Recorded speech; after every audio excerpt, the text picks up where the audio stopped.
বিশ্বকবি রবীন্দ্রনাথ ঠাকুর।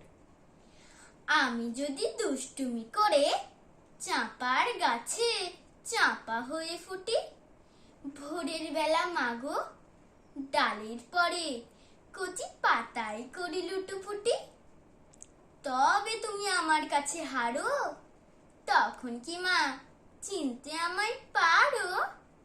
তুমি ডাকো, খোকা কোথায় ওরে?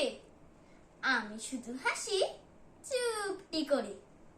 যখন তুমি থাকবে যে কাজ নিয়ে, সবই আমি দেখব নয়ন মেলে। স্নানটি করে চাপার তলা দিয়ে আসবে তুমি পিঠেতে চুল ফেলে।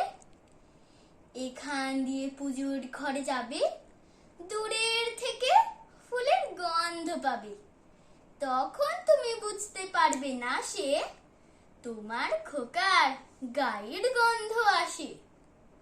দুপুর বেলা মহাভারত হাতে বসবে তুমি সবার খাওয়া হলে, গাছের ছায়া ঘরের জানালাতে পড়বে সে তোমার পিঠে কোলে।